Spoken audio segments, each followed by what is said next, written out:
Hello friends, मेरा नाम है प्रमीला कुमर्रा और आप सभी का स्वागत है मेरे channel learn English with Pramila कुमर्रा।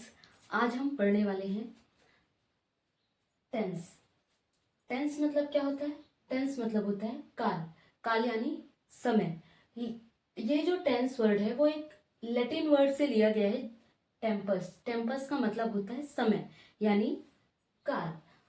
The tense indicates the time of the verb, यानी किसी भी कार्य के होने के समय को जो दर्शाता है उसको हम क्या कहते हैं? टेंस कहते हैं। अब जैसे यहाँ पे एक नया वर्ड आ गया, वर्ब। तो हम पहले बेसिक्स जान लेते हैं कुछ। जैसे वर्ब, वर्ब मतलब क्या होता है? क्रिया, कोई भी कार्य जो हम करते हैं।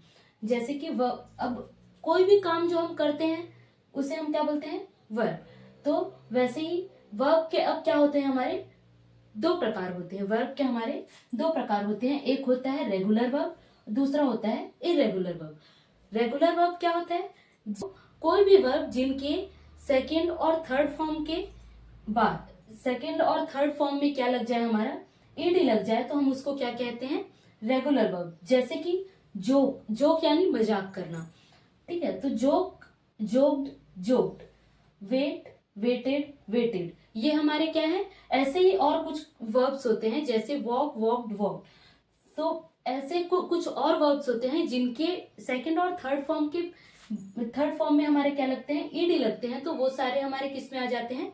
रेगुलर वर्ब्स में। इरेगुलर वर्ब, अब इरेगुलर वर्ब क्या होते हैं?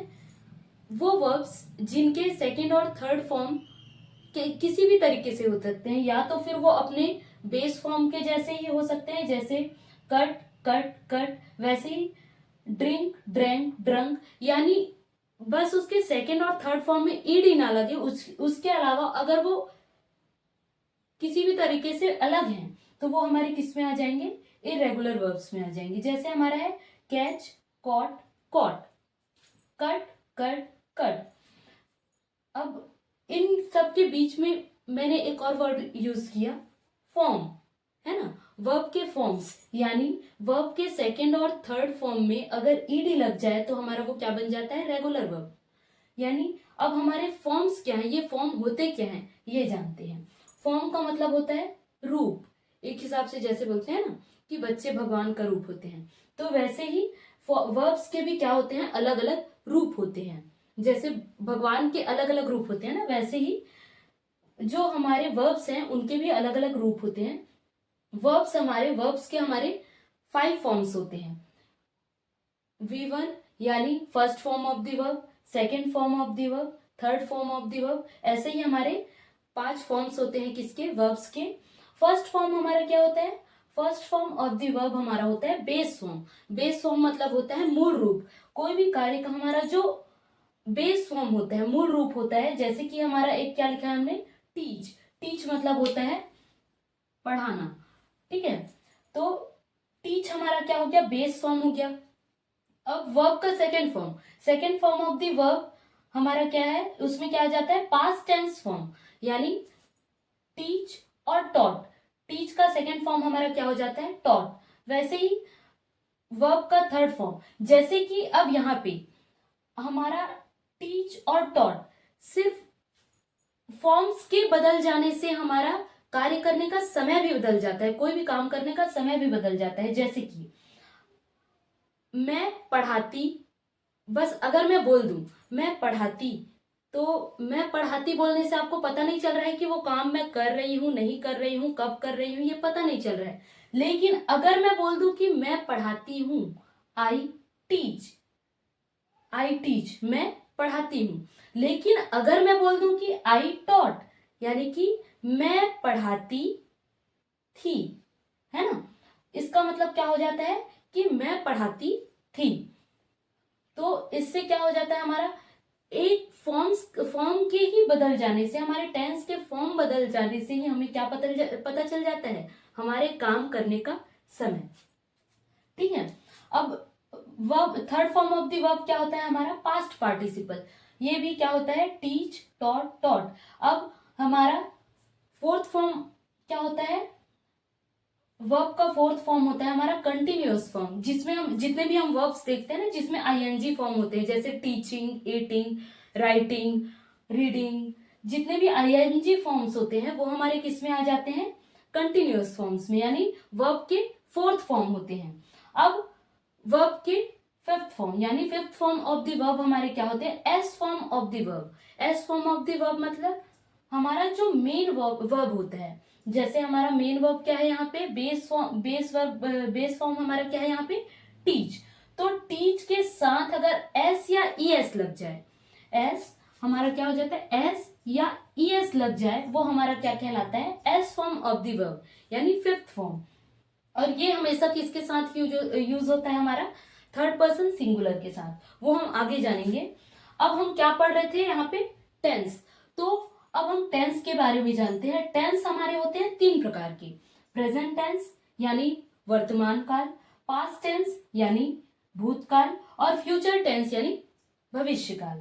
अब टेंस के भी हमारे तीनों टेंस में भी कुछ टाइप्स होते हैं, जैसे जैसे हम प्रेजेंट टेंस को ही ले लें तो present indefinite tense, present continuous tense, present perfect tense, present perfect continuous tense. ऐसे ही हमारे पास्ट और फ्यूचर टेंस के भी अलग अलग 4 टाइप्स हैं। जैसा कि इसके पहले हमने जाना कि टेंस हमारे कितने प्रकार के होते हैं, 3 प्रकार के होते हैं tense, present tense, past tense and future tense. अब उन्हीं हमारे 3 टेंसेस के कितने टाइप्स होते हैं, 4 टाइप्स होते हैं, जैसे कि indefinite, continuous, perfect and perfect continuous. तो अब हम जानने वाले हैं प्रेजेंट इंडेफिनिट टेंस के बारे में, ठीक है। तो पहली बात तो है हमारा, जैसे कि हम पढ़ रहे हैं प्रेजेंट इंडेफिनिट टेंस, जैसे हमको पहचानने के लिए यानी हमको जानने के लिए हमें क्या दिया जाता है, नाम दिया जाता है। जैसे आपका नाम होता है, मेरा नाम होता है, वैसे ही इन टेंसेस को भी पहचानने के लिए इनके कुछ सिंबल्स होते हैं, इनके कुछ पहचान होते हैं, जिसके द्वारा हम पहचानते हैं इनको कि ये कौन से टेंस हैं। जैसे हमारे प्रेजेंट इंडेफिनिट टेंस का पहचान क्या है, ता और हा, यानी कि ता और हा end of the sentence. End of the sentence मतलब किसी भी वाक्य के अंत में अगर हमारा ता और हा आ रहा है, अगर उसमें मतलब अगर उसमें हो सकता है कि मात्रा लगी हो, पर अगर किसी भी सेंटेंस के लास्ट में, किसी भी वाक्य के लास्ट में अगर ता और हा आ रहा है किसी भी प्रकार से, तो वो हमारे कौन से टेंस हो जाएंगे, प्रेजेंट इंडेफिनिट टेंस। अब प्रेजेंट इंडेफिनिट टेंस के भी हमारे 3 रूल हैं। 3 रूल में से हमारा पहला रूल क्या है, first form of the verb, यानी हमारे वर्ब का पहला फॉर्म हमारा क्या होता है, base form of the verb, यानी मूल रूप जो होता है वो हमारा क्या होता है, फर्स्ट फॉर्म होता है। जैसे हमको पता है कि इसकी पहचान क्या है, एंड ऑफ द सेंटेंस त और ह।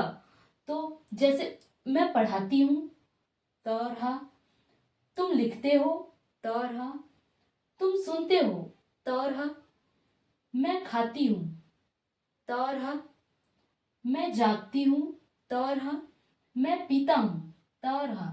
यानी एंड ऑफ द सेंटेंस हमको क्या पता चल रहा है कि किसी भी वाक्य में क्या है, त और ह, भले ही उसमें क्या है, मात्रा लगे हुए हैं, लेकिन हमको पता क्या चल रहा है, पहचान क्या मिल रही है, त और ह।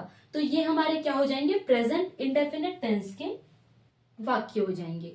जैसे हम कोई भी कार्य हमारे डेली लाइफ में, यानी हमारा जो डेली रूटीन हम बताते हैं ना, वो हमारे कैसे होते हैं, हम एक तो प्रेजेंट में करते हैं उसको, है ना, और प्रेजेंट में करते हैं, और क्या कैसे बताते हैं कि मैं खाता हूँ, मैं पीता हूँ, मैं जाता हूँ, आता हूँ, मैं नहाता हूँ, मैं ब्रश करता हूँ, ये सब हमारे क्या होते हैं, प्रेजेंट के काम होते हैं। और उसको हम, काम तो हमेशा के होते हैं, लेकिन जब हम बताते हैं अपने प्रेजेंट में, तो हम कैसे बताते हैं, हम हमारा जो डेली रूटीन होता है वो हमारा कैसे होता है, प्रेजेंट इंडेफिनिट टेंस में ही होता है।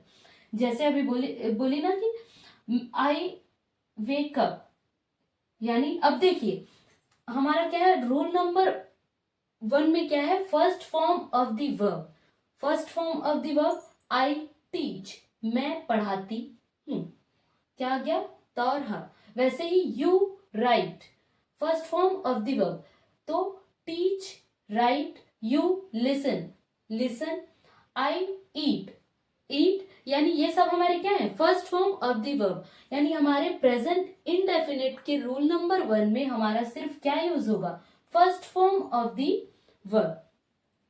आई teach, you write, you listen, I eat, I wake up, I drink.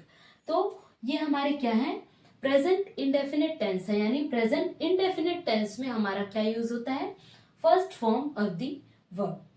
First rule के बाद अब हम देखते हैं सेकंड रूल के बारे में। जैसे हमारे फर्स्ट रूल में था कि क्या यूज होगा, सिर्फ first form of the verb, लेकिन हमारे सेकंड रूल में क्या होगा, first form of the verb के साथ अब हमारा कौन सा फॉर्म लग जाएगा, S form of the verb, यानी फर्स्ट फॉर्म प्लस एस और ईएस। अब हमारे फर्स्ट फॉर्म विद एस और ईएस किन के साथ यूज होते हैं, हमारे थर्ड पर्सन सिंगुलर के साथ। यूज किन के साथ होते हैं, विद थर्ड पर्सन सिंगुलर के साथ। अब ये हमारे पर्सन्स क्या होते हैं, यानी पर्सन मतलब जैसे पर्सन हमारे 3 प्रकार के होते हैं, 3 टाइप्स ऑफ पर्सन होते हैं। फर्स्ट पर्सन जिसको हम हिंदी में क्या बोलते हैं, उत्तम पुरुष, सेकंड पर्सन मध्यम पुरुष, और थर्ड पर्सन अन्य पुरुष। ठीक है, यानी फर्स्ट पर्सन हमारे हो जाते हैं बोलने वाले। फर्स्ट पर्सन हमारे कौन होते हैं, बोलने वाले। सेकंड पर्सन होते हैं हमारे सुनने वाले, और थर्ड पर्सन कौन होते हैं, हम दोनों के अलावा, जैसे बोलने वाले और सुनने के अलावा कोई तीसरा व्यक्ति कौन होता है, थर्ड पर्सन। जैसे फर्स्ट पर्सन यानी मैं बोल रही हूं तो मैं हो गई फर्स्ट पर्सन। अब सेकंड पर्सन, आप सुन रहे हैं मतलब आप हो गए सेकंड पर्सन। और हमारे अलावा जैसे मैं बोल रही हूं आप सुन रहे हैं, लेकिन अगर हमारे बीच किसी तीसरे की बात हो जो ना तो तुम हो और ना मैं हूं, तो वो कौन हो जाएंगे, हमारे थर्ड पर्सन।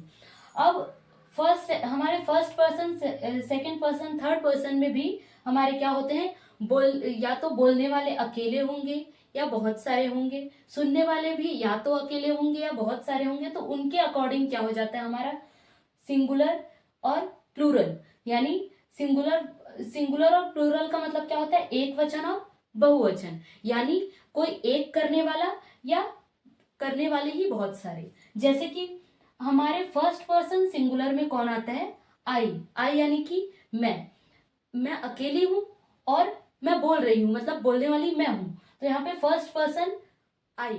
ठीक है, वैसे ही प्लूरल में क्या हो जाता है, वी, यानी हम सारे। वी का मतलब क्या होता है, हम। तो फर्स्ट पर्सन में प्लूरल में, अब प्लूरल का मतलब क्या होता है, बहुवचन, यानी एक से ज्यादा। तो हम ये जो वी क्या है किस में आ जाएगा, हमारा फर्स्ट पर्सन प्लूरल में। वैसे ही सेकेंड पर्सन में क्या होगा, यू, सिंगुलर में भी यू होगा, प्लूरल में भी यू होगा। यानी कि जैसे कोई भी सुनने वाले के लिए हम क्या यूज करते हैं, यू। ठीक है, यू मीन्स तुम या आप। ठीक, थर्ड पर्सन सिंगुलर। अब देखिए थर्ड पर्सन सिंगुलर में क्या आ जाता है, ही, शी, इट, या कोई भी नेम, मतलब कोई दूसरा व्यक्ति। ठीक है, जो हमारे जैसे कि थर्ड पर्सन में सिंगुलर में ही, शी, इट और नेम्स, यानी कि कोई दूसरा कोई भी नाम हो सकता है। और प्लूरल में क्या आ जाता है, दे यानी कि वे, बहुत सारे लोग। ठीक है, अब थर्ड पर्सन में यहाँ पे क्या यूज हुआ है, ही, शी। अब ही, वह, शी का मतलब भी वह होता है, इट या कोई भी अन्य, जैसे कि कोई एनिमल वगैरह हो गया उसके लिए भी यूज करते हैं हम लोग। और नेम्स में जैसे कि हम जैसे मोहन बोले तो ना तो मैं मोहन हूं ना तो आप मोहन हो, है ना। तो कोई तीसरा ही व्यक्ति मोहन है तो वो किस में आ जाएंगे, मोहन, और एक तो अकेला है तो वो किस में आ जाएंगे, थर्ड पर्सन सिंगुलर में। तो यही थर्ड पर्सन सिंगुलर हमारे किस में यूज होंगे, अभी हमारे सेकेंड नंबर के रूल में क्या यूज होंगे, थर्ड पर्सन सिंगुलर, यानी कि S form of the verb. Third person singular के साथ ही हमारा क्या यूज किया जाता है, first form of the verb plus S और ईएस। अब देखते हैं जैसे ही प्लेस, यानी कि वह खेलता है। शी टीचेस, यानी कि वह पढ़ाती है। राजा प्लेस अ फुटबॉल, यानी कि राजा ना तो मैं हूं ना तो आप हैं, लेकिन राजा कोई तो है, तीसरा व्यक्ति है, वो भी अकेला है। तो राजा क्या करता है, राजा फुटबॉल खेलता है, यानी राजा प्लेस फुटबॉल। यहाँ देखिए आप यहाँ पे ई एस, एस, एस, ये सारे क्या बता रहे हैं हमको, सेकेंड नंबर के रूल में हमारा क्या है, फर्स्ट पर्सन के साथ एस और ईएस, वो भी कौन, ही, यानी कि वह, ना तो हम हैं, ना तो मैं हूं, ना आप हो, वह मतलब कोई तीसरा ही व्यक्ति, है ना। तो he plays, she teaches, Raja plays football, my mother cooks food, यानी कि जैसे अब मेरी माँ, मैं हूं, आप हैं, लेकिन मेरी माँ कोई तीसरी पर्सन हो गई, यानी कि एक तो अकेली हो गई और तीसरी पर्सन, तो यहाँ पे क्या हो जाएगा, मेरी माँ खाना बनाती है, तो माय मदर कुक्स फूड। अब देखिए, आई रीड, मैं पढ़ती हूँ, वी रीड, हम पढ़ते हैं, यू रीड, तुम पढ़ते हो या आप पढ़ते हो। लेकिन अगर हम थर्ड पर्सन सिंगुलर के साथ यूज करें तो क्या हो जाएगा, he reads, she reads, Mohan. अब देखिए, मोहन कोई तीसरा व्यक्ति है ना, यानी हम, ना तो मैं हूं ना आप हो, कोई तीसरा व्यक्ति है और वो यहां नहीं है, तो Mohan reads, Riya and Rani read. अब यहाँ पे आप समझिए कि रिया एंड रानी रीड क्यों हुआ, क्यों, क्योंकि रिया एंड रानी अब अकेले नहीं है, अब वो दो हो गए हैं, है ना। अगर सिर्फ रिया होते, सिर्फ रिया या सिर्फ रानी पढ़ती तो हम क्या बोलते, रानी रीड्स, है ना। लेकिन यहाँ पे हम किसके बारे में बता रहे हैं, रिया एंड रानी दोनों के बारे में बता रहे हैं, तो अब ये कैसे हो गए, एक से दो हो गए, है ना। तो ये किस में आ गया, प्लूरल में आ गए, यानी कोई अकेले नहीं रहे, तो अब क्या बोलेंगे हम, रिया एंड रानी रीड। अब हम जानेंगे हमारे प्रेजेंट इंडेफिनिट टेंस के थर्ड रूल के बारे में। हमारा थर्ड रूल क्या है, थर्ड रूल कहता है, तो अब हमारे थर्ड रूल में क्या आ जाता है, डू और डज, यानी कि जो हमारे प्रेजेंट इंडेफिनिट टेंस का क्या होता है, हेल्पिंग वर्ब होता है, अब वो आ जाता है डू और डज, उसके साथ हमारा क्या लगता है, first form of the verb, यानी हमारे वर्ब का first form plus helping verb. जैसे ये जो डू डज है, ये डू डज हमारे क्या है, हेल्पिंग वर्ब,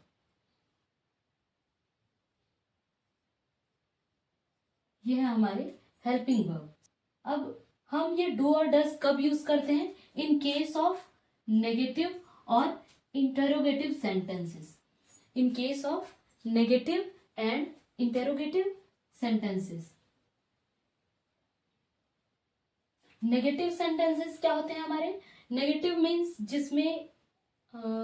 जिसमें नॉट, जैसे मना करने का भाव हो, जैसे जो काम हम नहीं करते उसको बताने के लिए हम जैसे नहीं का उपयोग करते हैं ना, नहीं बोलते हैं, तो वैसे वाले जो सेंटेंसेस होते हैं वो हमारे नेगेटिव सेंटेंसेस होते हैं। और इंटेरोगेटिव सेंटेंसेस में हमारे क्या आ जाते हैं, इंटेरोगेटिव सेंटेंसेस में आते हैं हमारे क्वेश्चन वाले सेंटेंसेस। पर पहले हम जानते हैं सिर्फ नेगेटिव वाले सेंटेंसेस, पहले हम जानते हैं सिर्फ नेगेटिव वाले सेंटेंसेस कि कैसे हम डू और डज का यूज करते हैं अपने नेगेटिव सेंटेंसेस में। अब हमारा ये जो हेल्पिंग वर्ब है डू और डज, वो किन के साथ यूज होता है, डू के साथ, डू किसके साथ यूज होता है, आई वी दे यू, यानी डू हेल्पिंग वर्ब जो है वो आई वी दे यू के साथ यूज होगा, और डज जो है वो किसके साथ यूज होगा, ही शी इट के साथ। अब हमारा जो नेगेटिव सेंटेंस हम बना रहे हैं उसमें क्या होता है कि डू के बाद हमारा क्या लगता है, नॉट लगता है। जैसे आई डू नॉट अब्यूज, मैं गाली नहीं देती हूं, तो आई डू नॉट अब्यूज। वैसे ही यू डू नॉट ड्रिंक, यानी तुम नहीं पीते हो या तुम शराब नहीं पीते हो, तो उसके लिए क्या होगा, यू डू नॉट ड्रिंक, यानी हमारे हेल्पिंग वर्ब के बाद क्या लग जाएगा, नॉट। वैसे ही हम नहीं खेलते हैं, वी डू नॉट प्ले। अब वैसे ही हमारा डज के साथ कैसे यूज होगा, नेगेटिव सेंस में हमारे कैसे यूज होंगे, डज के बाद लगेगा हमारा क्या, not. She does not abuse, यानी वह गाली नहीं देती है। वैसे ही डज नॉट ड्रिंक, वह शराब नहीं पीता है, वह शराब नहीं पीता है, यहाँ पे हमारा क्या हो जाएगा, he does not drink, does के बाद हमारा क्या लग जाएगा, नॉट। वैसे ही वह नहीं जानता है, ही डज नॉट नो यानी कि वह नहीं जानता है।